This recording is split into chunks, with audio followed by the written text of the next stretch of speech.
Welcome to Madasaling Pinoy, your prayer partner. Ngayon ay 18 linggo sa karaniwang panahon. Ang mabuting balita ng Panginoon ayon kay San Lucas. Noong panahong iyon, sinabi kay Jesus ng isa sa mga tao, "Guro, iutos nga po ninyo sa kapatid ko na ibigay sa akin ang bahagi ko sa aking mana." Sumagot siya, "Ginoo, sino ang naglagay sa akin bilang hukom o tagapaghati ng mana ninyo?" At sinabi niya sa kanilang lahat, "Mag-ingat kayo sa lahat ng uri ng kasakiman, sapagkat ang buhay ng tao ay wala sa laki ng kayamanan."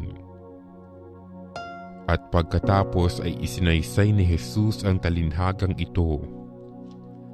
Ang bukiri ng isang mayaman ay umani ng sagana, kaya't nasabi niya sa sarili, "Ano ang gagawin ko?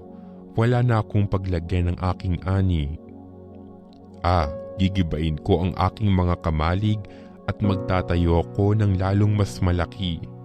Doon ko ilalagay ang aking ani at ari-arian, at sasabihin ko sa aking sarili, ayan, marami na akong ari-arian. Hindi na ako kukulangin habang buhay. Kaya't mamamahinga na lang ako, kakain, iinom at magsasaya." Ngunit sinabi sa kanya ng Diyos, "Hangal, sa gabing ito'y babawian ka ng buhay. Kanino mapupunta ang mga bagay na inihanda mo? Ganyan ang sasapitin na nagtitipon ng kayamanan para sa sarili, ngunit dukha naman sa paningin ng Diyos." Ang mabuting balita ng Panginoon.